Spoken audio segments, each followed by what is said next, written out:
Syracuse got not one, but two offensive line transfer portal commits yesterday, and Fran Brown has completely revamped the unit.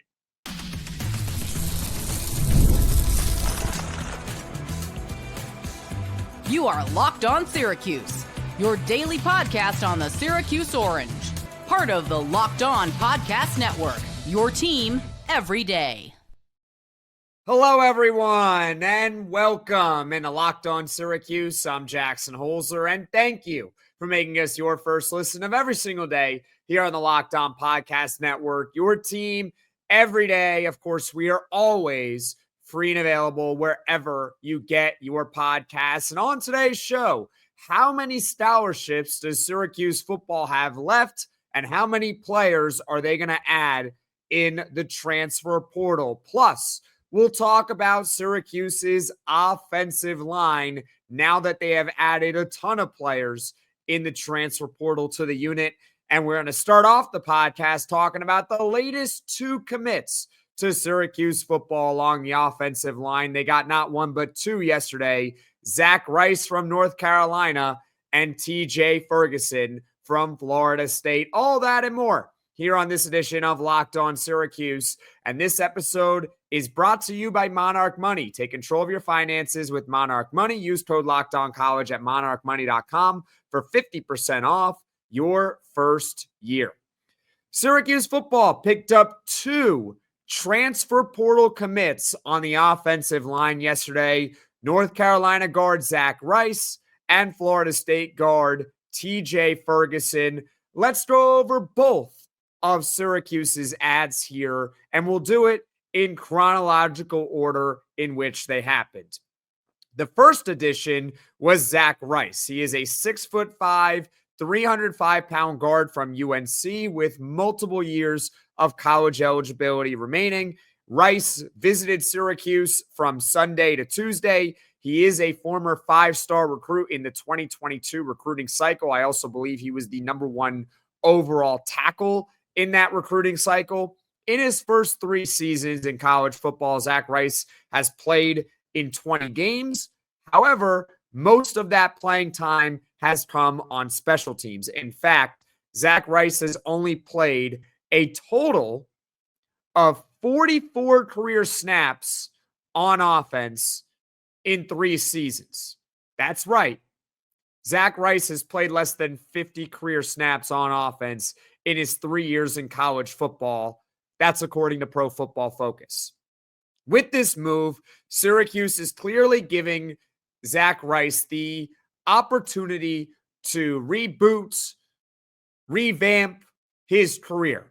Obviously, being a former five-star recruit as kind of recent as 2022, that is 3 years in college football, he's got some talent. Right? You don't become a five-star recruit by accident. You don't become the number one player in Virginia by accident. But for some reason, he was not able to get consistent playing time at North Carolina. Was it him? Was it the coaching? Was it the scheme? Maybe it's a combination of all three of those factors. But Syracuse is clearly giving him the opportunity to unlock his potential. And that's what this move really is about. Getting Zach Rice is about potential. Maybe he could rediscover himself and be a pretty good player for Syracuse for multiple years. He's got 2 years of eligibility remaining. That's the best case, right? Worst case, he just doesn't pan out. And that happens sometimes. Even the best of recruits sometimes do not pan out in college football. So that is Zach Rice, the 6'5", 305-pound guard from North Carolina. Let's get to the second addition for Syracuse football yesterday. TJ Ferguson, a 6'4", 330-pound guard with one more year of eligibility remaining. Like Zach Rice, he visited Syracuse from Sunday to Tuesday.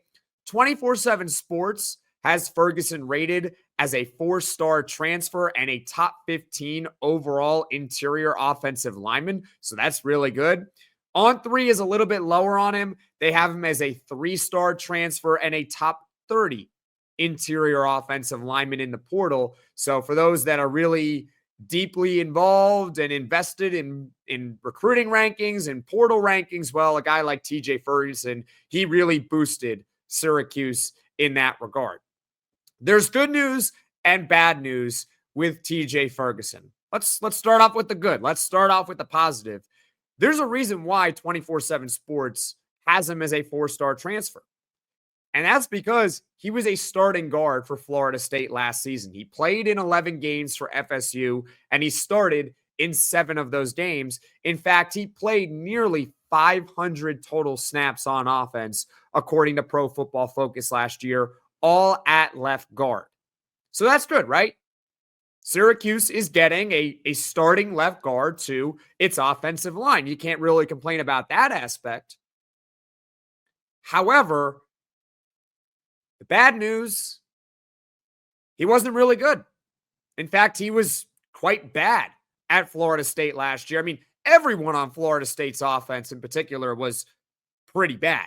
But in the case of TJ Ferguson, Pro Football Focus gave him a grade of 42.6 for the season last year. And for those that don't understand Pro Football Focus, PFF for short, it grades players on a scale of 0 to 100, 100 being the best. You're a Hall of Famer. You're the greatest of all time. 0 being the worst. You should sit right next to me doing Locked On Syracuse, or in the case of TJ Ferguson, last year he was with the Seminoles. He should have been doing Locked On Seminoles, right? You kind of get the idea. 100 is really good. 0 is really bad. A grade of 42.6 is considered to be a poor grade. I mean, that's less than 50, right? In fact, his Pro Football Focus grade was the lowest amongst all starting guards in the Power 4 last year. So, in the case of TJ Ferguson, you're getting someone who, yes, was a starter in the Power 4 last year, but was not very good. And in the case of Zach Rice, you're getting someone who has not seen the field a whole lot in a few years, but he was once a 5-star recruit, so you know that there might be potential there. Overall, I do like these additions for Syracuse football because it appears like they're taking their shots, right? Okay, this guy's got potential. This guy was a starter. TJ Ferguson was actually a really good Alabama recruit a few years ago, so there's that for you. But the bottom line is, by getting both of these players, Syracuse is increasing their chances that they hit on one of them. Because really, that's all they need to do. If you hit on one, if one of them turns into at least a serviceable player on the offensive line next year, that's a win in my book. What are your thoughts on Syracuse's offensive line additions that they made yesterday? Comment in the comment section below. And with those additions, the Orange have made a total of, I believe, 5 transfer portal adds along the offensive line. So we're going to go over the offensive line outlook next here on Locked On Syracuse.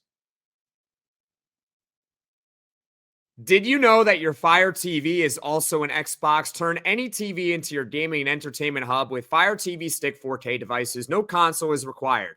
Just grab your pair of controllers, subscribe, or sign into Xbox Game Pass with EA Play included, and you're ready to go. Dive into hundreds of premium titles, including EA Sports College Football 25 to Call of Duty, as easily as you stream your favorite shows. A Fire TV Stick 4K device is more affordable and easier to travel with, allowing you to take your games wherever you plug in. Head to Amazon.com/Fire TV Locked On to get started. Xbox Game Pass Ultimate subscription and compatible controller required. Available on select devices, including Fire TV Stick 4K 2nd Gen, Fire TV Stick 4K Max 1st and 2nd Gen, and Fire TV Cube 3rd Gen. This is Locked On Syracuse. I'm Jackson Holzer, and let's continue this offensive line discussion, especially after Syracuse yesterday got UNC guard Zach Rice and Florida State guard TJ Ferguson. Let's go over the entire outlook for the offensive line. And at the end of the segment, I will be giving my prediction for Syracuse football's offensive line. And before we get to that, I want to hear from you in the comments section below.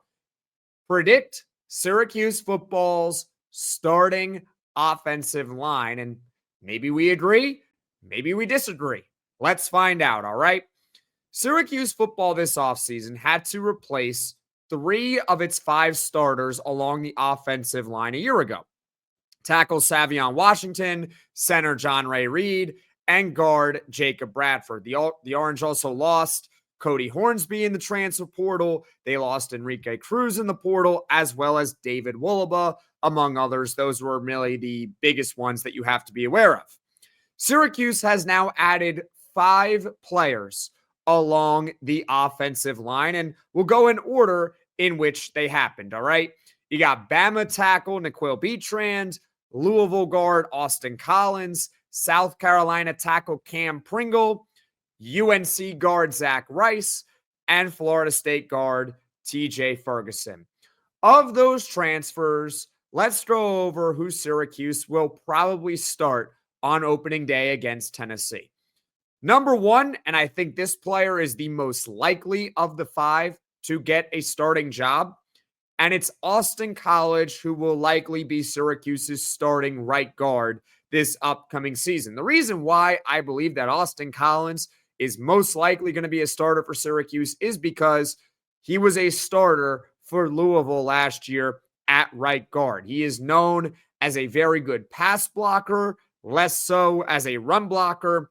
However, there is an outside chance with Austin Collins that he's not the starting right guard, he's the starting center this upcoming season because according to Pro Football Focus, last year he played 25 snaps at the position. Right now, Syracuse's starting center is supposed to be Mark Petrie, but if Syracuse feels that Austin Collins might be better suited at center than Mark Petrie, then Petrie would then probably slide to right guard. Either way, Austin Collins likely finds himself on the starting 5 offensive line this upcoming season. Then you got TJ Ferguson, who will also probably be a starter for Syracuse, at least in the beginning of the year. Because, well, he was a starter at Florida State, and the predicted position in my mind is left guard. That's where he played nearly 500 snaps for the Seminoles a year ago. I don't necessarily think he's a lock to start, especially because we ran through the Pro Football Focus numbers in the previous segment. He was not very good along the offensive line. But given that he has the experience and given what's behind him, I'd imagine that at minimum, he probably enters training camp as the starting guard, and it's really his job to lose. I should say starting left guard for that matter. So overall, of the transfers, the 2 most likely in my mind to start are Austin Collins and TJ Ferguson. Someone else who I think could be in the starting lineup as well is Cam Pringle as the left tackle for Syracuse football. He was a redshirt freshman in 2024, but a 4-star recruit in that 2024 recruiting cycle. So there's a lot of upside with a guy like Cam Pringle because he's only been in college for 1 year. So there's still a lot of runway left in a guy like Pringle. Again, not necessarily a lock to start. I think it maybe is 50-50 on whether or not he is the starting left tackle for the Orange next year. There's also Travion Mack, who was the starting left tackle for the spring game. So it could be a battle at that position come camp time. And then you got the guys who are on the outside looking in, at least for now. In my opinion, I think Zach Rice from North Carolina, and he could probably play anywhere along the offensive line. He's played at guard. He was a tackle in high school. So pretty much anywhere along the offensive line. Maybe if he wants to see the field even more, he should learn how to play center, right? But he's a former 5-star tackle, played sparingly at right guard. UNC website says he played 16 snaps at the position in 2022. If Syracuse can get the most out of a guy like Zach Rice, then eventually he will be in the starting lineup because he's a 5-star talent in 2022. You get the most out of him, he's going to beat out someone along the offensive line. But at least for right now, I don't see him in that starting lineup. Maybe he beats out TJ Ferguson, though, at some point, either in the offseason or maybe at some point during the year. And finally, you got Naquil Beatrand, the Bama tackle. I think he's going to be a backup at this point. I think he's the least likely of the 5 transfers to start for Syracuse. He was behind Travion Mack at left tackle for the spring game. They also added Cam Pringle into the mix, and your right tackle is a returning player in Demetrius Witherspoon. So overall, with Niquil Beatrand, he also has some upside given that he's coming from Alabama, but I don't see him getting into that starting lineup, at least for opening day against Tennessee. So my full early offensive line prediction for Syracuse following all these additions and all these subtractions in the transfer portal or by players graduating is this. I think your left tackle will end up being Cam Pringle. Your left guard will end up being TJ Ferguson. Your center, I still think, will be Mark Petrie. Your right guard is Austin Collins. And your right tackle is Demetrius Witherspoon. Comment your thoughts in the comment section below. And maybe we have the same offensive line, or maybe it's different. And hey, if you feel differently, then convince me why I am wrong. Coming up, we'll talk about how many scholarships Syracuse football has available. That's coming up next on Locked On Syracuse. Ever check your bank account and wonder, where did all my money go between dining out, online shopping, and entertainment? It's easy to lose track, and that's where Monarch Money comes in. Your personal CFO giving you full visibility and control over your finances. Monarch Money isn't just a budgeting app. It's a complete financial command center. You can track all your accounts, investments, and spending in one place, so you stop just managing your money and you start building wealth. Instead of juggling multiple apps, you can use Monarch to check your finances, track spending, and even plan long-term goals. Take control of your finances with Monarch Money. Use code LOCKEDONCollege at monarchmoney.com for 50% off your first year. That's monarchmoney.com, code LOCKEDONCollege for half off your first year.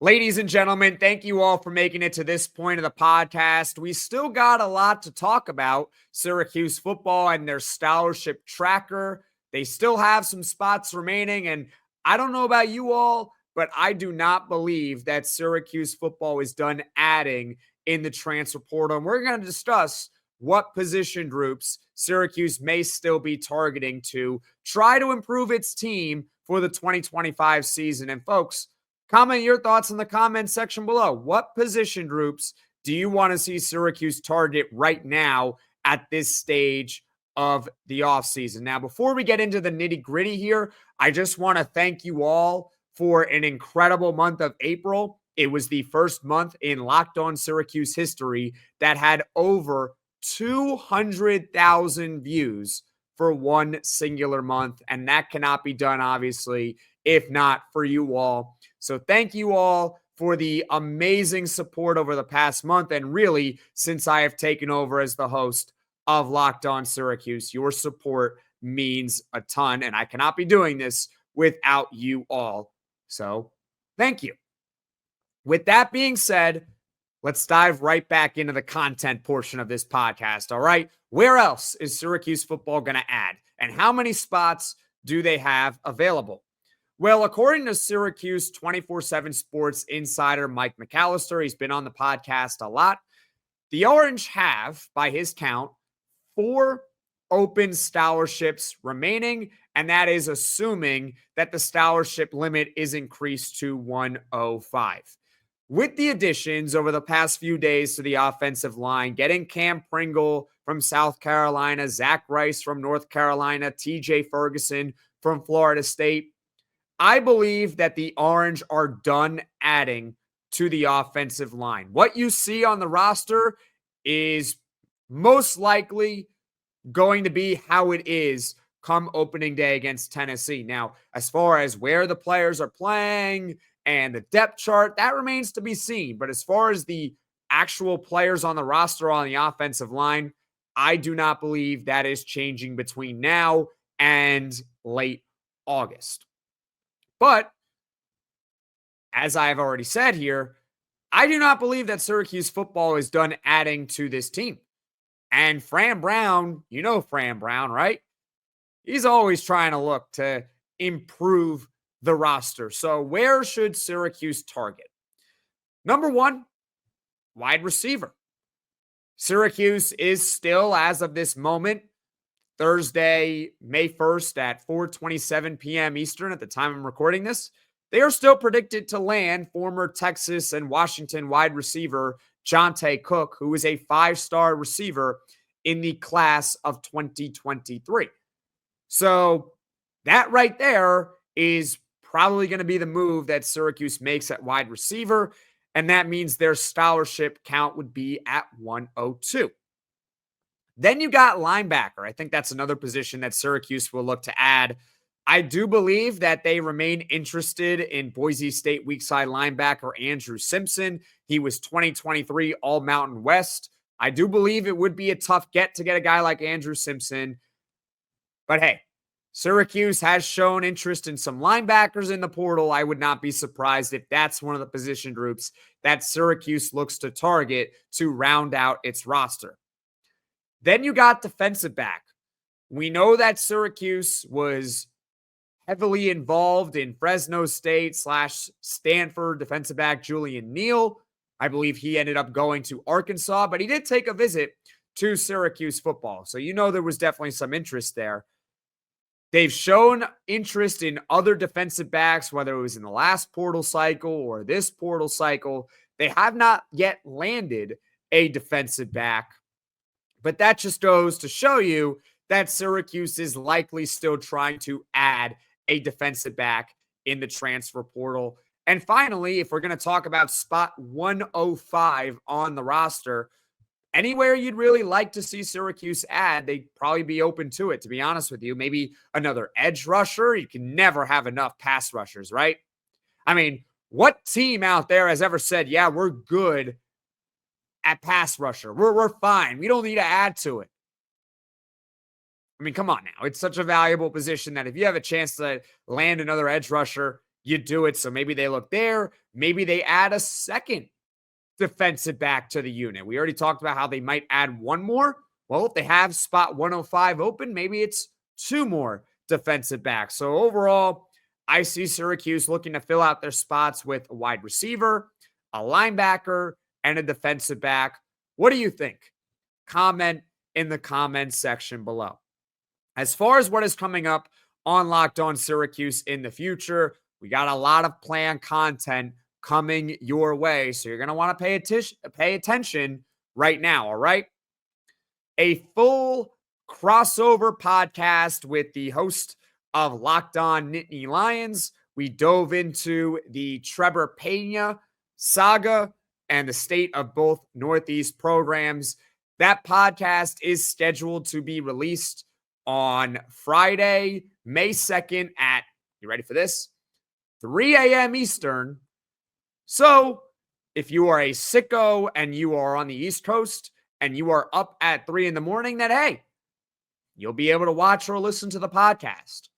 If not, don't worry. It remains up. So when you wake up in the morning on Friday, there will be a fresh, full podcast in your feed to consume with the host of Locked On Nittany Lions. Also on Friday, we got Poll Friday. Who will Syracuse's starting quarterback be on opening day against Tennessee? Is it going to be Ricky Collins? Is it going to be Steve Angeli? Is it somehow going to be someone else? We'll talk about that tomorrow, and I think that will be a normal release at 6 p.m. Eastern. Later episodes to come as well, all right? In case you all missed it, there is a 48-minute interview with Matt Park, Adrian Autry, and Alex Klein. Of course, this is Syracuse basketball that we are talking about. And they were discussing the state of Syracuse basketball. It is on the official Syracuse Orange YouTube channel, so you can check that out when you are done watching or listening to this podcast. I feel it provided some really strong content.